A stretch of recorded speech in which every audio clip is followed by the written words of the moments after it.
বৰ্তমান আছোঁ God's own country in Kerala.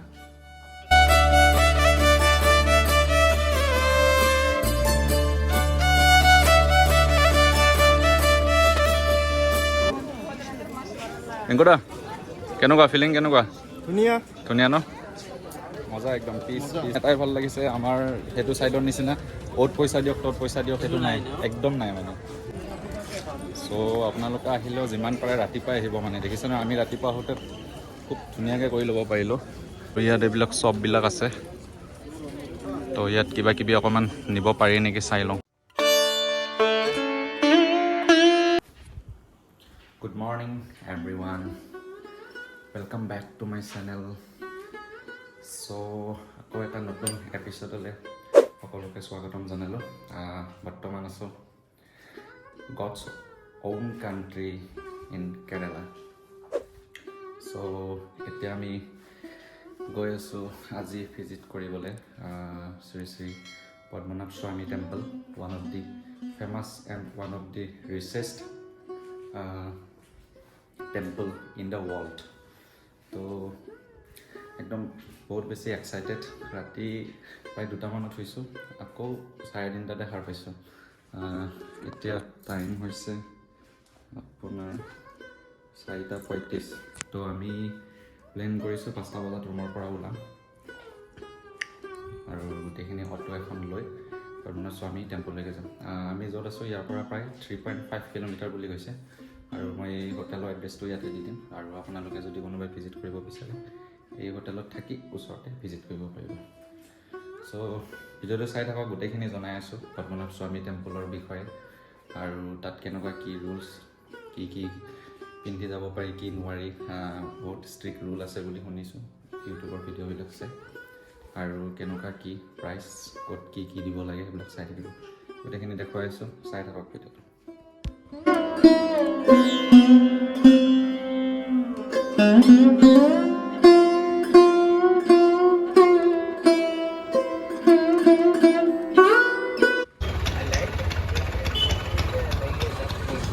So' guys finally পাই গ'লোঁ পদ্মনাভস্বামী টেম্পল আমি তাৰ পৰা অটো লৈ আহিলোঁ পাৰ অটো 150 কৈ লৈছে এতিয়া লেটছ চি ক'ত কেনেকৈ কি হয় তাৰপিছত গোটেইখিনি কৈ আছোঁ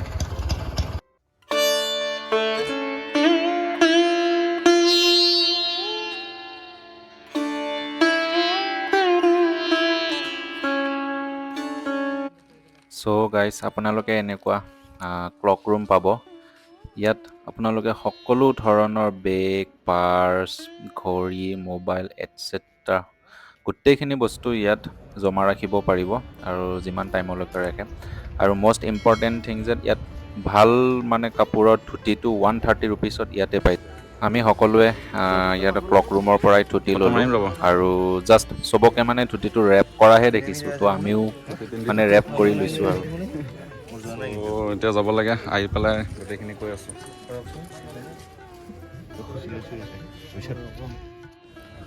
চ' ফাইনেলি আমাৰ দৰ্শন হৈ গ'ল যিটো মানে ইনাৰ ফিলিং অ' মাই গড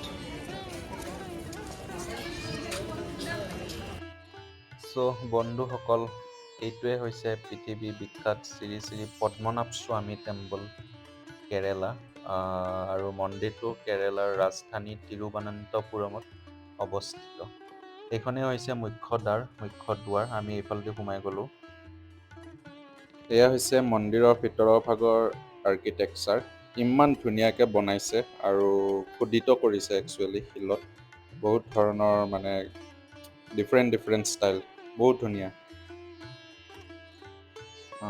মন্দিৰৰ ভিতৰ ভাগত সোমাই আমি মেইন থানখনত এনেদৰে ভগৱান শ্ৰী বিষ্ণুক আদিশেষ নাথ তথা অনন্তনাথ ওপৰত য়গিক পজিশ্যনত শুই থকা দেখিবলৈ পাইছিলোঁ আৰু যিহেতু ভিতৰত কেমেৰা নট এলাউড তো মই এই ফটোখন কালেক্ট কৰি আপোনালোকক দেখাবলৈ এটা ট্ৰাই কৰিছোঁ ফটোখন মন কৰিলে হয়তো আপোনালোকে দেখিবলৈ পাইছে যে ভগৱান বিষ্ণুৰ সোঁহাতখন অৰ্থাৎ সোঁহাতখনেৰে শিৱলিংগ ধৰি থকা দেখা যায় আৰু মাজভাগত তেওঁৰ নাভিৰ পৰা কমল তথা পদুম ফুল ওলাইছে আৰু তাত ভগৱান ব্ৰহ্মা বহি আছে।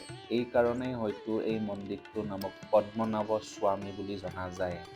আপোনালোকে হয়তো ভাবিছে ফটোখন তিনিটা ভাগত কিয় বিভক্ত কৰা আছে। তো ইয়াৰো এটা ৰহস্য আছে। যেনে ধৰক আমি যেতিয়া ভিজিট কৰিছিলোঁ তাত এনেকুৱা 3খন দৰ্জা দেখিবলৈ পাইছিলোঁ, একদম সৰু সৰু। ভালকৈ মন কৰিলে পিছত আমি অনুভৱ কৰিলোঁ যে ইয়াৰ প্ৰথম ভাগেৰে ভগৱান বিষ্ণুৰ মুখমণ্ডল আৰু শিৱলিংগ ধৰি থকাটো দেখিবলৈ পোৱা যায়।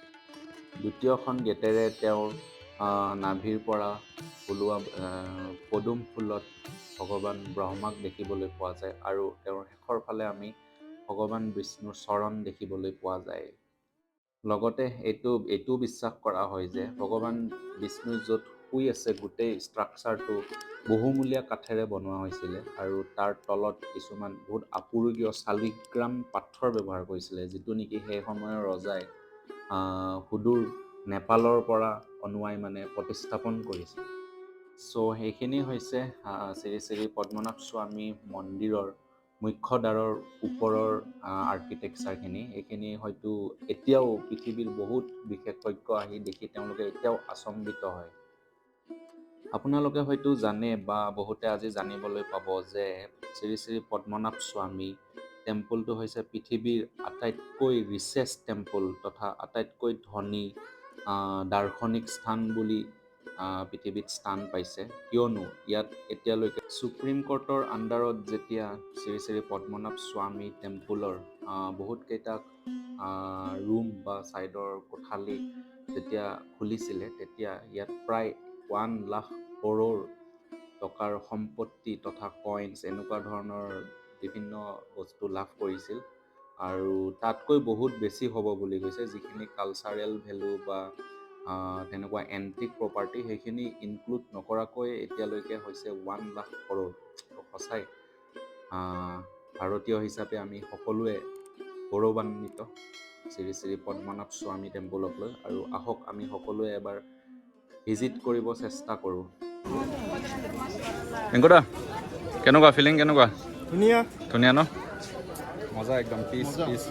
চ' বহুত ভাল লাগিছে। ৰাতিপুৱা আহিলোঁ, ধুতি কিনিলোঁ 130 টকা। আপোনালোকে ৰেণ্টতো ল'ব পাৰে, কিন্তু ৰেণ্টত লোৱাটো বহুত ট্ৰান্সপাৰেণ্ট হয়, মানে অকণমান আমাৰ পিন্ধাটো ইমান ভালকৈ হোৱা নাই, কিন্তু অলপ দিগদাৰ হৈ আছে।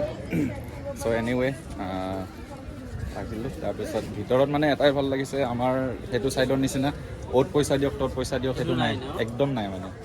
আৰু পূৰা ডিচিপ্লিন, মানে একদম মানুহবিলাকেও ডিচিপ্লিনটো মেইনটেইন কৰিছে আৰু কমিটিৰ মানুহখিনিও সহায় কৰিছে। তো এইটোৱে আছিলে ৱৰ্ল্ডৰ ৰিচেষ্ট টেম্পল, আৰু মানে যোনটো পূজা কৰিব পাৰি তেনেকুৱা মানে ৱৰ্ল্ডৰ চবচে বেছি ধনী বুলি কয়, যিটোত মানে বহুত সম্পত্তি আছে। চ' আপোনালোকে আহিলেও যিমান পাৰে ৰাতিপুৱাই আহিব। মানে দেখিছে ন, আমি ৰাতিপুৱা আহোঁতে খুব ধুনীয়াকৈ কৰি ল'ব পাৰিলোঁ। এতিয়া মানে অলপ যথেষ্ট মানুহ বেছি, তো পাৰালৈকে একদম আৰ্লি মৰ্ণিং। আৰু ইয়াত এইবিলাক শ্বপবিলাক আছে, তো ইয়াত কিবা কিবি অকণমান নিব পাৰি নেকি চাই লওঁ। এইটো আমাৰ বাৰ্বিহঁতৰ কাৰণে ল'ব চেষ্টা কৰিছোঁ, কিন্তু চাইজটোহে ডাউট হৈ আছে।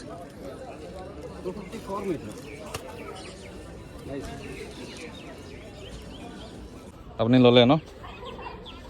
মই এইটো ল'লোঁ ছোৱালীৰ কাৰণে। মজা। আজি কিন্তু আপোনাৰ বডি চাই মানুহ পাগলা হৈ গৈছে, কিন্তু দেখা যাওক কি হয়। পাব্লিক ৰিয়েকশ্যন ভিডিঅ' এটা বনাব লাগিছিল। চ' গাইজ, এইটোৱে আছিলে মোৰ পিছত শ্ৰী পদ্মনাভস্বামী টেম্পল। আপোনালোকে আহিব, এবাৰ আহক, খুব ধুনীয়া। আৰু যিটো মানে ইনাৰ পিচ হৈছে এইটো আনবিলিয়েবল। সেইটোতো সকলো মন্দিৰতে আহে, স্পেচিয়েলি মানে অলপ বেলেগ ভাল লাগিছে ন? ভাল লাগিছে। তো এইটোৱে আছিলে আজিৰ ভিডিঅ', আৰু নেক্সট ভিডিঅ' আহি আছে কেৰেলাৰ পৰা, চাই থাকক। Till then Tata, bye bye.